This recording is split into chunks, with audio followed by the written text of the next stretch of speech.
No capítulo 24, que nós acabamos de ler, é um capítulo longo, nós encontramos uma história de amor. As irmãs devem ter gostado bastante da leitura. Tem príncipe encantado, tem a moça que olha de longe. É uma história de amor dos tempos antigos, não dos tempos afobados de hoje. Mas é uma história do melhor tipo, daqueles representados pela sétima arte, principalmente da sétima arte mais clássica, mais cult. Nós podemos ter uma ideia de como era a vida social, familiar daquele tempo e de como eram os caminhos que eram empregados para o casamento. Não eram bem diferentes daqueles que nós temos hoje. Os noivos eram os últimos a opinar e às vezes os últimos a conhecer um ao outro. Isso se arrasta pelas sociedades humanas até um tempo relativamente curto. As famílias eram responsáveis por promover os novos casamentos. Aí depois as famílias saem de cena na história. E depois as pessoas saem de cena. Como assim? As pessoas hoje não sabem mais se querem, se não querem, se vão querer, se não vão querer. Porque o elemento volitivo parece não estar muito claro na mente das pessoas do nosso tempo. E apesar de a sociedade ser diferente em nosso tempo, nós temos alguns elementos que são comuns. E tudo aquilo que diz respeito ao casamento de Isaac e Rebeca, no entanto, e isso sim se perpetua ao longo da história, em muitos casos, graças ao bom Deus, é cercado de muito cuidado e muito amor.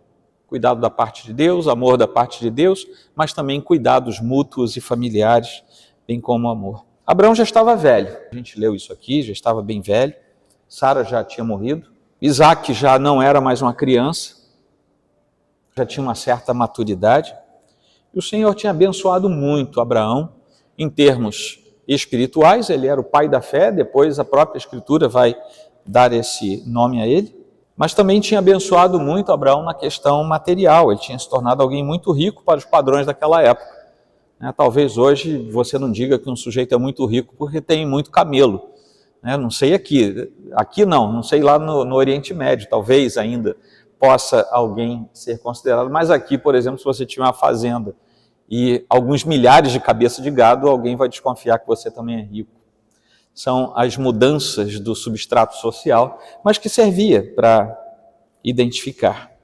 Aqui nós vemos também o servo de Abraão entrando, um servo muito especial, aquele antigo, aquele de confiança, cujo nome não é mencionado aqui, mas que nós desconfiamos, sim, severamente que seja Eliezer, aquele mesmo servo que era de confiança, que Abraão, num dado momento, uma vez que Isaac demorava tanto, ele chegou a dizer para o Senhor, será que eu vou ter que prover herança para o meu servo, aquele que é meu escravo de confiança, mas é meu servo? E o Senhor disse, não, pode ficar tranquilo que eu vou te dar um filho. E isso levou tempo, mas aconteceu. Nós acompanhamos isso. Isaac era um filho temporão, nós sabemos também. Abraão o teve com, vamos arredondar, 100 anos, e Sara também já bem idosa. E 2 episódios haviam marcado a vida de Isaac. Um deles foi subir o Monte Moriá, carregando a lenha, para que ele próprio fosse imolado lá naquele altar. E o outro episódio foi a morte de sua mãe. Isso aparece claramente no final do capítulo 24, em que, de alguma maneira, aquilo ainda o afetava emocionalmente. Mas Isaac não ficou traumatizado. Ele não é nesse caminho que a Bíblia aponta. Ele simplesmente tinha ficado contristado. E esses 2 episódios certamente foram marcantes. Passados todas essas coisas, Abraão morre, é o que nós vimos ali naquele trechinho do capítulo 25, morre numa velhice bastante avançada. O primeiro patriarca passa, portanto, o bastão para o segundo patriarca, para o seu filho e sucessor. E a história da redenção seguia, e ela segue ainda em curso, porque a história da redenção ainda não se encerrou. Enquanto o Senhor não recolher o seu povo, ainda há condições de pessoas serem redimidas pelo Senhor. Mas é nesse ambiente que nós estamos, é aqui que nós estamos, neste momento da nossa caminhada. E o capítulo 24 todo trata do casamento de Isaac. Nós vemos a mudança clara do patriarcado no povo de Deus, ainda em formação, saindo do primeiro, do fundador, que era Abraão, não que ele quisesse fundar, mas ele foi chamado por Deus para isso. E para que as promessas de Deus tivessem um cumprimento prático, era necessário que Deus providenciasse a sequência. E isso foi feito de modo claro e miraculoso por parte de Deus. E agora Abraão está satisfeito. Ele tem o seu filho, infelizmente já tinha perdido a sua esposa, Sara, mas ele tinha uma posição muito confortável em Canaã. O Senhor já tinha dito, essa aqui é a sua terra, mas você ainda não toma posse dela, porque depois de você, o seu povo, os seus descendentes, que serão muitos, né? E há várias metáforas para dizer a multidão que seria Israel, eles vão ser escravizados e 4 gerações depois eles vão voltar para cá e aí sim essa terra vai ser deles. Nós já vimos que quando Abraão compra aquela caverna de Macpela, é como se ele antecipasse profeticamente que ele era o dono daquela terra.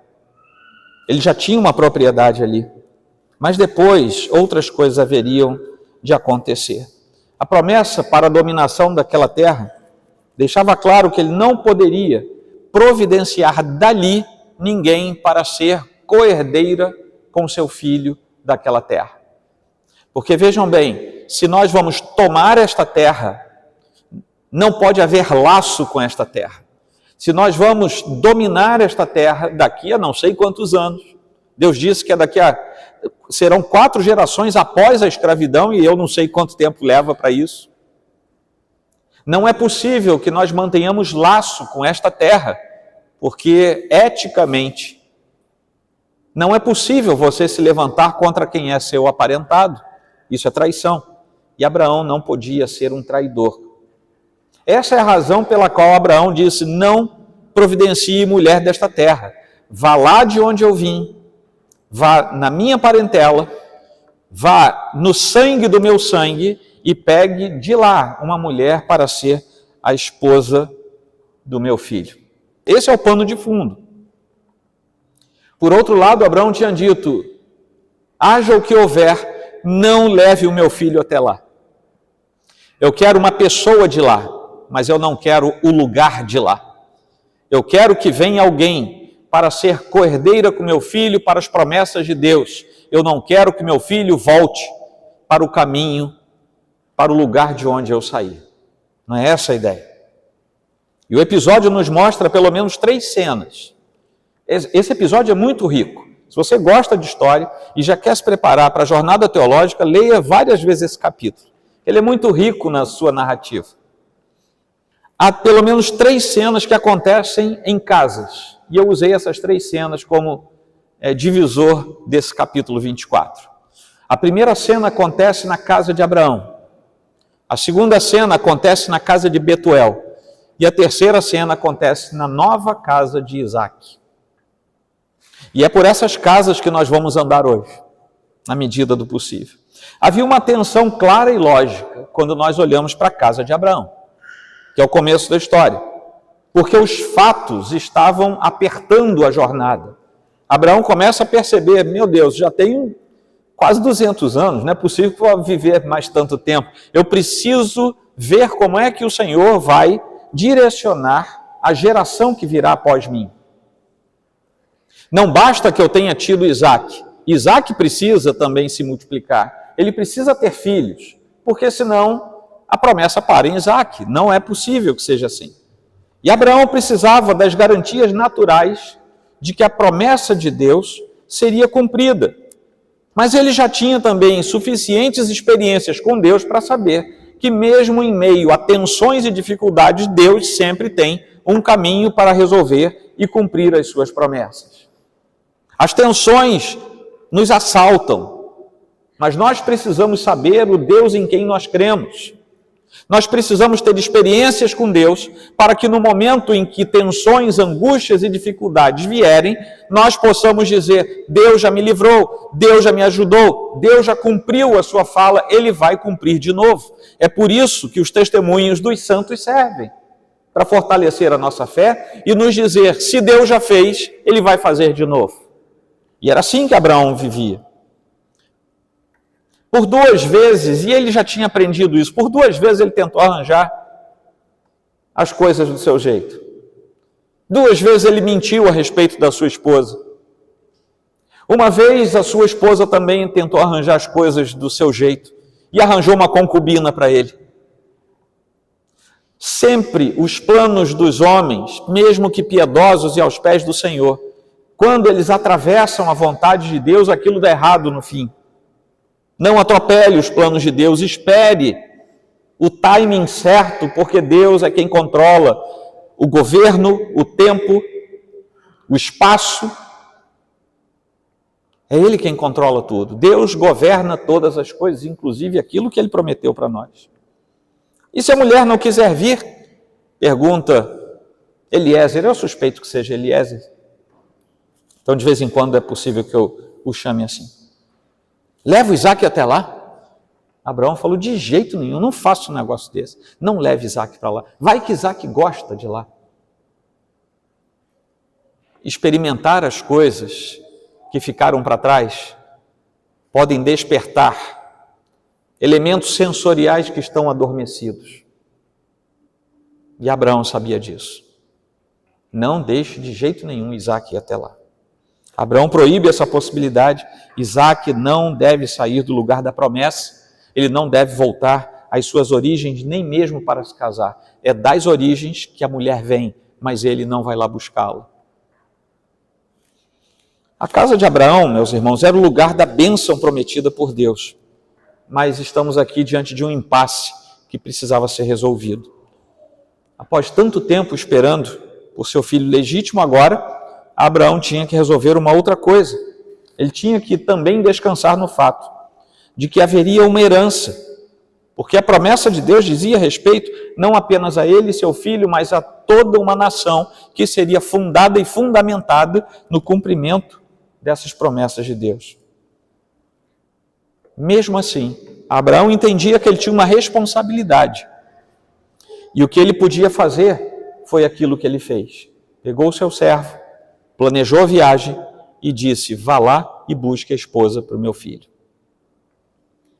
Diante da promessa de Deus, nós temos responsabilidades a cumprir. Rebeca não ia atravessar um deserto sozinha para se encontrar com Isaac. Há coisas na nossa vida que nós temos que ir buscar, mesmo sendo da promessa de Deus, mesmo sendo parte da promessa de Deus, nós temos responsabilidades.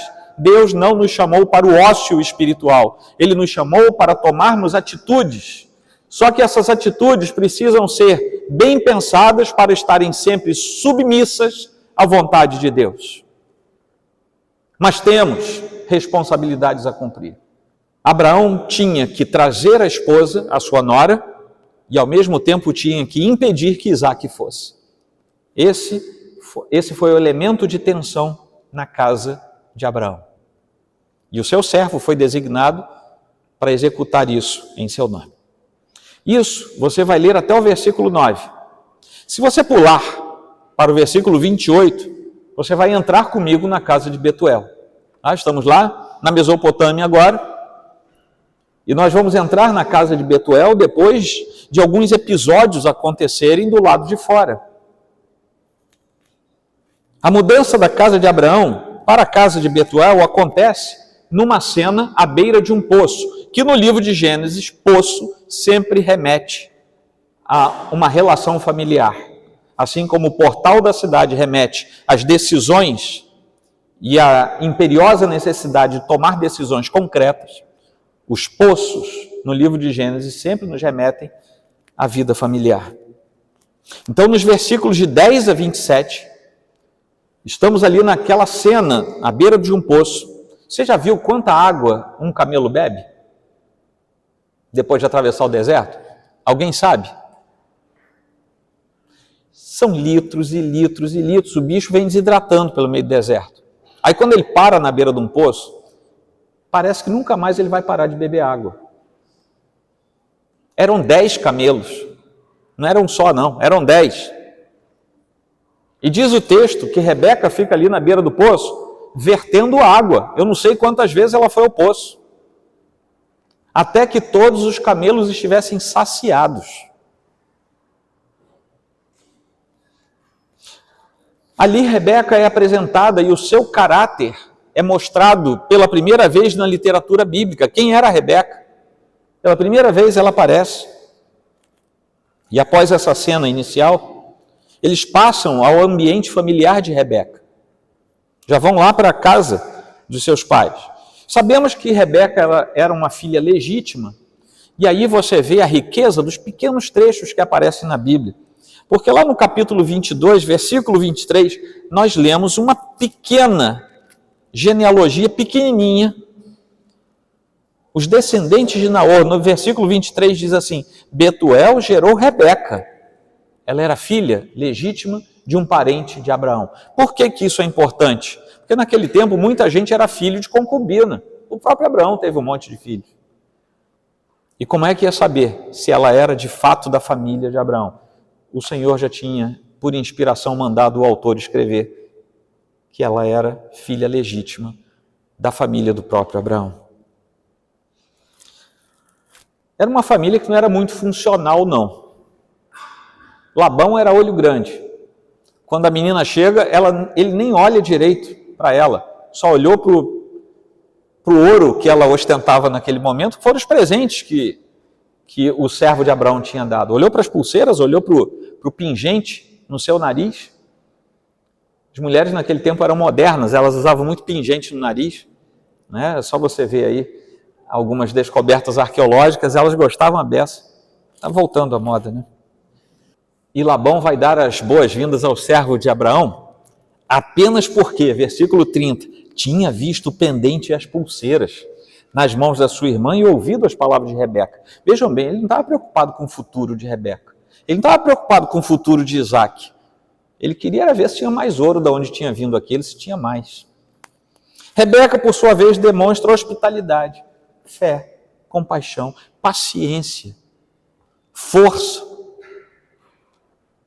Ela demonstra ser, como diz o pessoal do interior, trabalhadeira, né? Vai lá no poço várias vezes, pega água, derrama aquela água, enquanto não tivesse visto satisfação na caravana guiada pelo servo de Abraão, ela não para aquele seu serviço gratuito. Ela mostra força, energia, e ao final de tudo declara sua fé no Deus de Abraão. Tudo pronto. Mulher valorosa, com vários dispositivos de caráter, e ainda por cima diz, meu Deus é o Deus de Abraão. E decide por sua própria vontade, quando ela foi inquirida, ela diz, sim, eu quero ir. É por sua própria vontade, num tempo em que a mulher nem sempre tinha vontade própria, perguntaram para ela, talvez naquela expectativa, né? Não sei, eu posso ir? Não, ela já disse, sim, eu quero ir. Deixa a sua terra e a sua parentela, muito parecido com aquilo que o próprio Abraão tinha feito, e a partir do mesmo lugar, o que você pode ler lá em Gênesis 12, e segue aquele servo até uma terra distante para se casar com Isaac, terra essa que ela não conhecia ainda. Ela dava passos desconhecidos e no escuro que fazia trafegar pelo universo, da fé e da esperança em Deus. Rebeca foi uma mulher abençoada por seus parentes. Vejam bem a bênção que seus parentes lhe dão. Para que ela fosse a mãe de milhares e que a sua descendência tome posse das cidades de seus inimigos. Seus parentes a despediram com essa bênção. Mas Deus já tinha dado uma bênção a Abraão, lá no capítulo 22, versículo 17, dizendo assim, certamente o abençoarei e multiplicarei a sua descendência como as estrelas dos céus e como a areia que está na praia do mar. Sua descendência tomará posse das cidades dos seus inimigos. As bênçãos são praticamente as mesmas. Deus tinha abençoado Abraão. Abraão precisava ter uma descendência. A descendência de Abraão já estava abençoada em Isaac, e agora a sua nora, que se casaria com Isaac, recebe uma bênção da sua própria família, que é exatamente igual à bênção que o próprio Abraão já tinha recebido. A casa de Betuel, essa em que nós estamos agora, vocês estão vendo, né? Tudo aqui dentro, na casa de Betuel. Com todos aqueles contrastes, representava uma decisão da parte de Deus de não permitir que os depravados canaanitas, que um dia teriam que ser extirpados pela força militar, participassem de jeito nenhum das bênçãos de Deus. Das bênçãos de Deus prometidas para os seus próprios filhos. Porque Deus já havia sentenciado a terra de Canaã, que seria dada posteriormente ao próprio Abraão, após gerações, e que os pecados daqueles habitantes se tornavam cada vez mais abomináveis diante de Deus e seriam a causa da sua derrocada futura, como nós vimos no sermão lá do capítulo 15. Passamos pela casa de Abraão, passamos pela casa de Betuel, vamos para a casa de Isaque.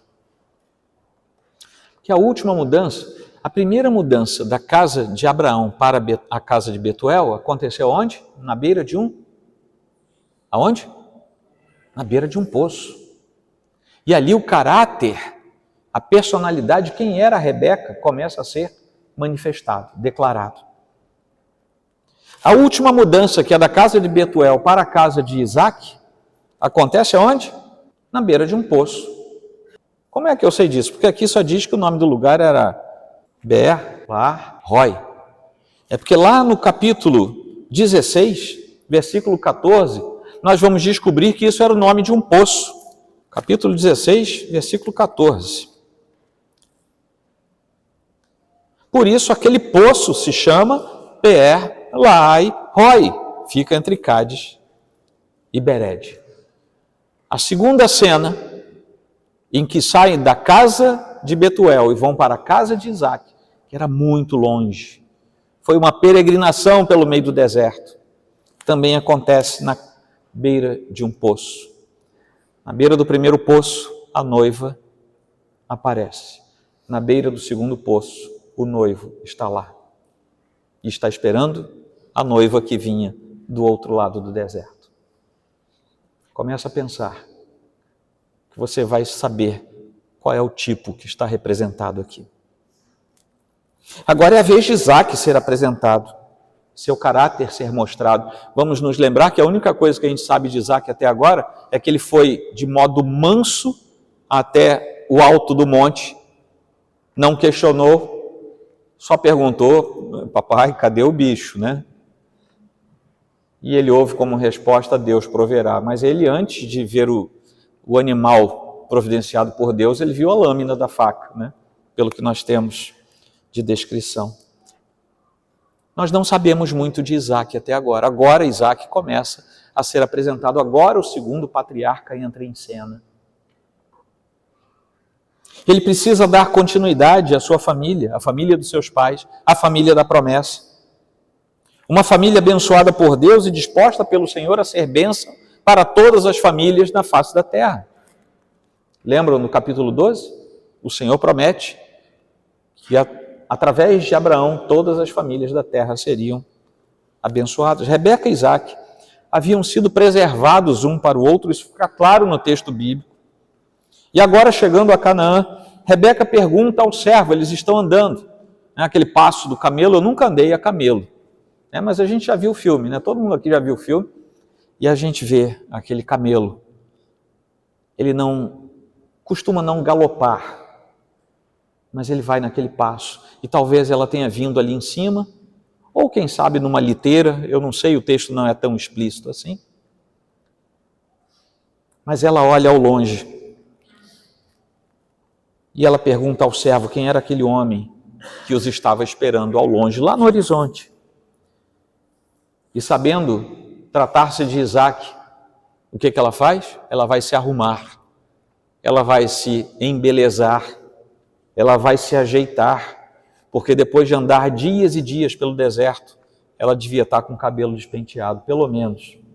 Então ela foi se ajeitar. Foi se ataviar, porque ela era noiva, chegando perto do noivo. Tendo chegado, Isaque e Rebeca consumam a sua união e se tornam o segundo casal de patriarcas, né, do povo de Deus, Israel, ainda por se formarem em definitivo. Agora é o comecinho dessa história. Rebeca precisou romper os laços com a sua família, com a sua cultura, deixou pai e deixou mãe, como Gênesis nos fala. Isaque olhou para Rebeca E reconheceu Rebeca como osso de meus ossos e carne da minha carne. E como a ordem inicial de Deus, deixam eles pai e mãe. Unem-se um ao outro e tornam-se uma só carne.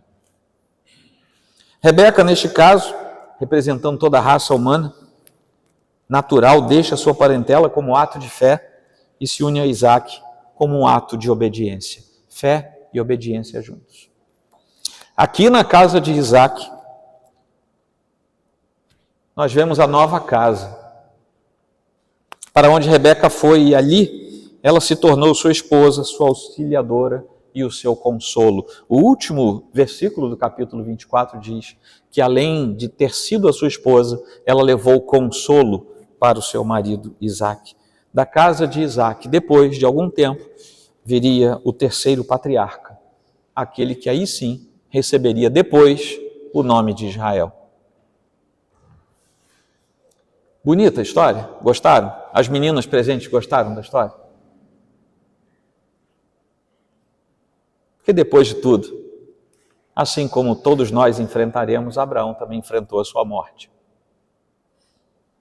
Não existe uma preocupação cronológica nesse evento, então não se preocupe em encaixar isso no tempo e no espaço aqui. A descrição da morte de Abraão, o grande patriarca, o herói da fé. E simplesmente o autor relata que ele morreu, os episódios finais de sua vida. Diz aqui que ele, um pouquinho antes, diz que ele chegou a se casar novamente com uma mulher chamada Quetura. Teve alguns filhos. Ele deixou presentes para todos os filhos que teve com concubinas ao longo da vida, mas a herança deixou para Isaac, que era o filho da promessa. E fez isso, ele distribuiu seus bens ainda em vida. A morte de Abraão gerou uma aproximação momentânea entre Ismael e Isaac, que foram sepultar seu pai lá na caverna de Macpela, que ele tinha comprado dos heteus lá atrás, capítulo 23, e onde Sara estava sepultada. A informação mais importante desse trecho é o fato de que Deus, de fato, cumpriu todas as suas promessas, abençoou Isaac. O que era confirmação clara das promessas de Deus para aquela geração que vinha. Lá em Eclesiastes 12, versículo 1, nós temos os dias da velhice como dias maus. Há um salmo que diz que se você chegar a 70, 80 anos, o melhor que você vai ter é canseira, enfado. De vez em quando eu me sinto assim. E olha que eu não cheguei aos 70 ainda.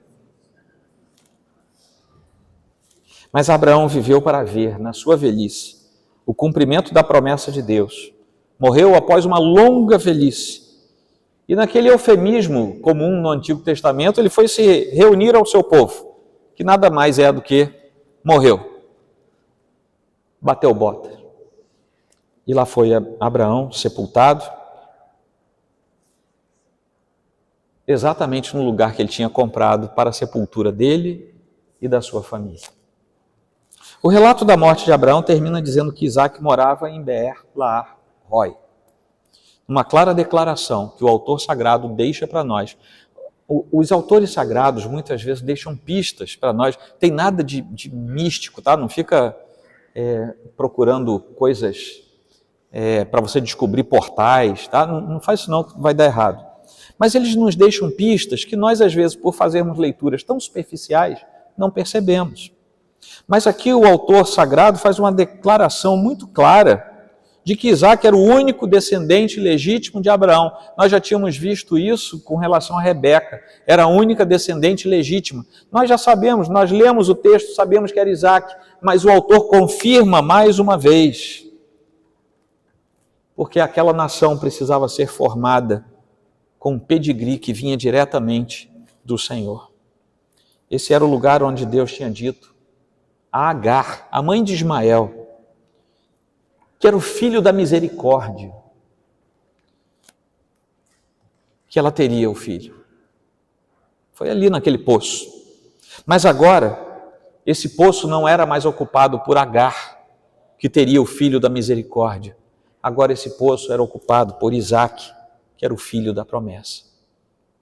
E o poço agora significava todo esse contexto e sacramentava esse espaço como sendo da descendência do povo de Deus.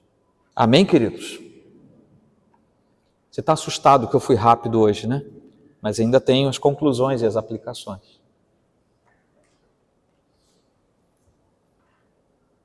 A doutrina da providência é uma das doutrinas mais reconfortantes da Escritura.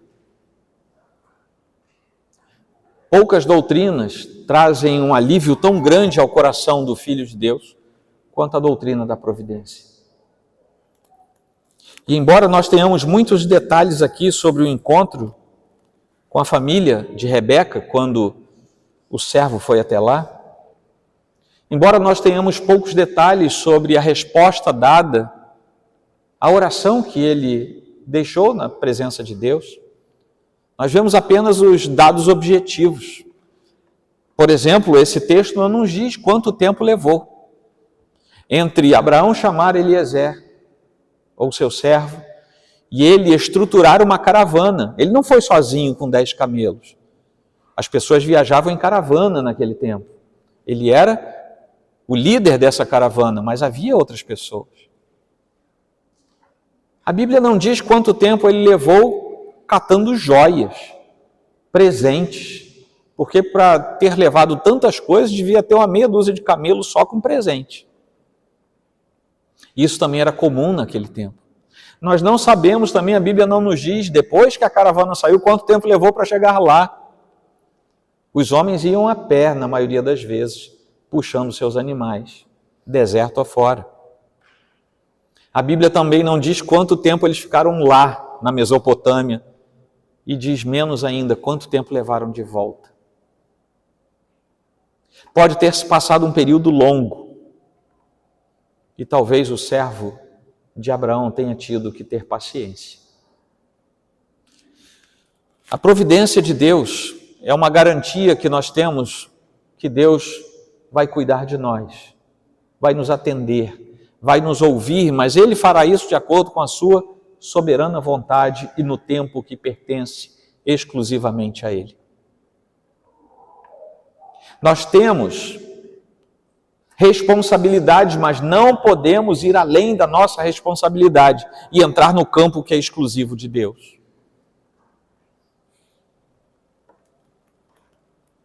Sabemos que a providência de Deus age mediante o ordinário e age também mediante o extraordinário.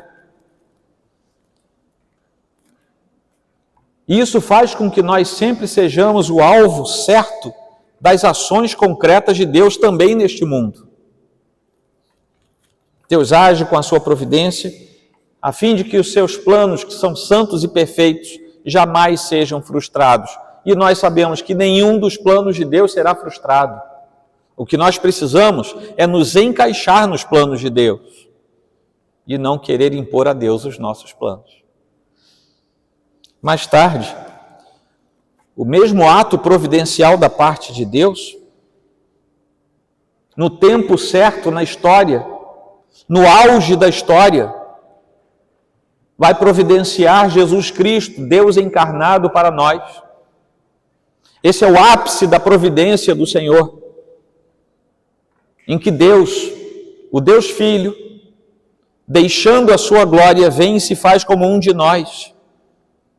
Providencialmente cresce numa cultura, no tempo e no espaço, tem nome, tem identidade, tem cheiro, tem família humana, anda com roupa, sua, sente fome, sente sede, sente dor. E ele se faz homem como nós, a fim de que nós, um dia, possamos ser glorificados e manifestar a nossa eterna gratidão na sua santa presença. Isso é o maior ato de providência possível, mas para que isso seja garantido para nós, a providência do Senhor também nos faz perseverar, nos leva a ter uma vida de santidade, nos faz abominar o pecado, nos faz largar aquilo que não pertence mais ao reino do Senhor. Tudo é providência sendo derramado sobre nós.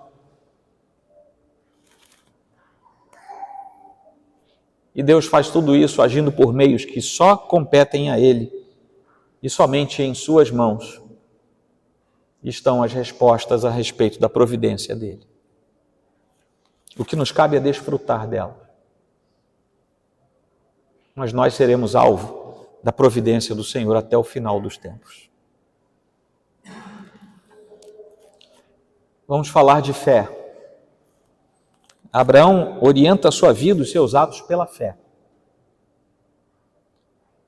Ele errou, pecou, mas isso não o torna menos filho de Deus, porque eu e você também erramos e pecamos, e nem por isso o Senhor nos extirpa do seu reino. Mas sim, ao pecarmos e errarmos, Deus nos traz de volta e nos mostra o caminho que devemos seguir. Abraão fez isso.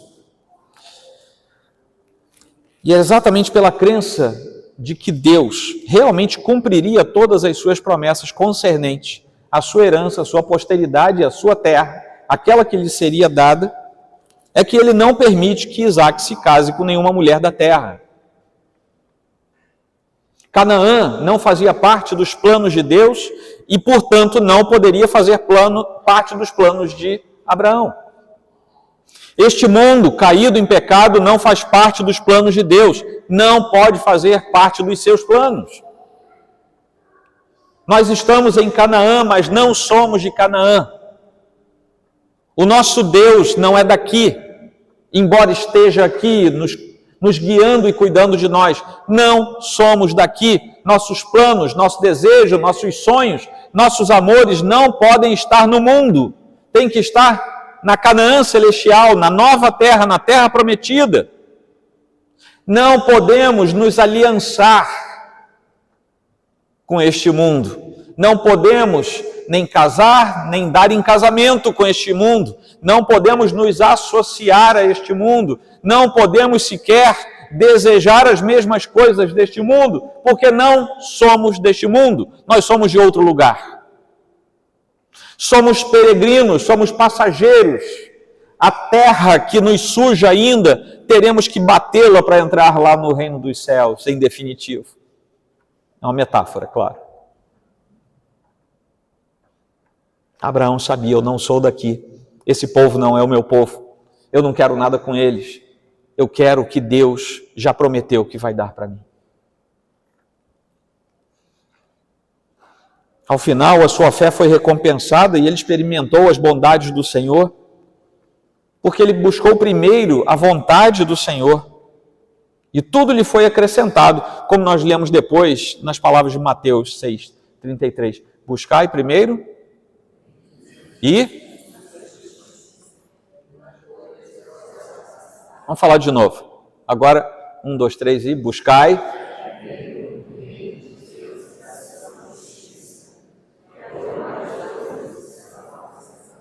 Abraão já fazia isso. Ele foi buscar o reino de Deus, talvez ainda sem saber de forma lúcida o que era aquilo. Ele estava no começo da história da redenção. A revelação do Senhor ainda haveria de progredir muito até chegarmos a Cristo. Rebeca também demonstra sua fé no Deus de Abraão ao deixar decisivamente a sua família ir com um sujeito que ela nunca tinha visto, numa caravana que ela não sabia quem estava ali,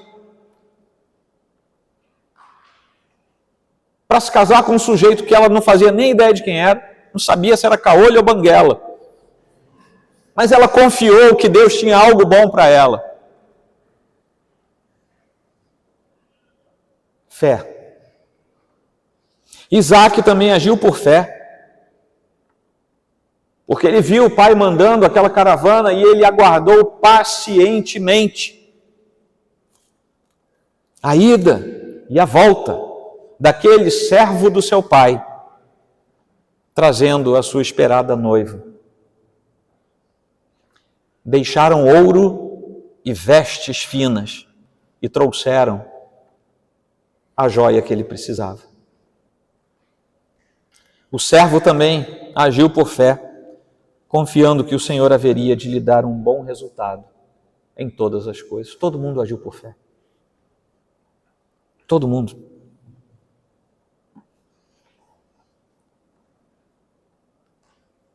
Quando o servo sai em direção à casa de Betuel, ele se dirige a Abraão como seu senhor. Quando ele volta, ele se dirige a Isaac como seu senhor. O bastão estava sendo passado definitivamente. O casamento, Isaac e Rebeca, se casaram e foram felizes para sempre. Você já leu a história deles, né? Foi bem assim, não. Tiveram alguns probleminhas. Que se tornaram, na verdade, mais perceptíveis quando nasceram seus filhos gêmeos. E fica uma lição desde já. Porque assim como a nossa carreira na fé,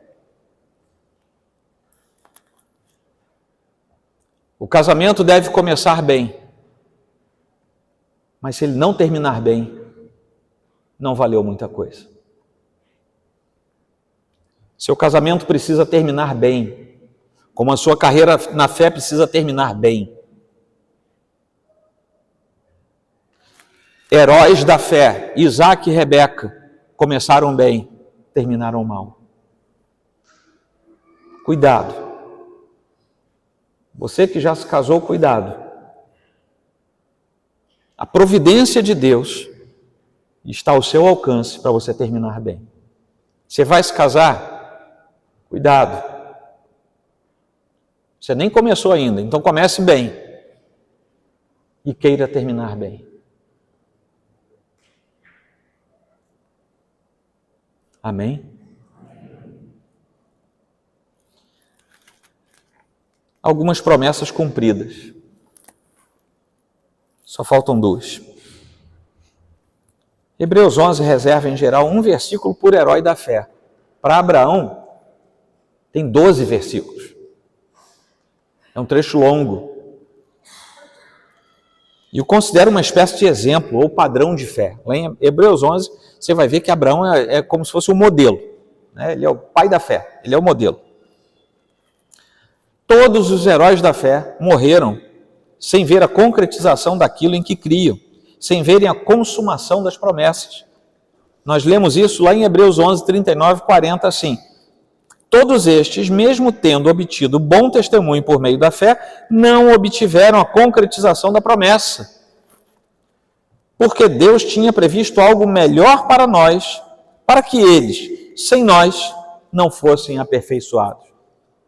Se você teve um nó agora, acesse o YouTube da igreja. No ano passado nós pregamos Hebreus inteiro.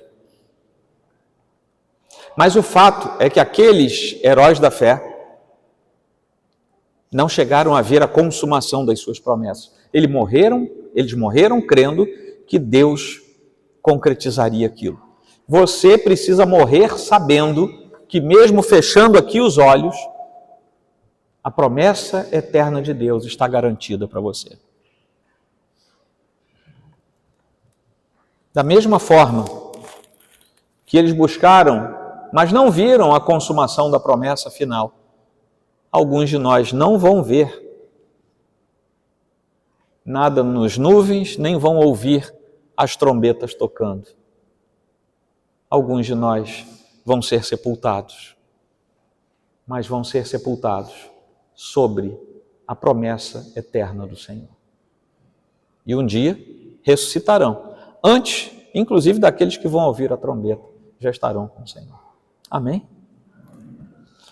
Finalmente o noivo se encontra com a noiva. Lá está Isaac e Rebeca terminando essa narrativa, exemplificando a noiva que se arruma toda para chegar perto do noivo. Ela vê aquele noivo ao longe.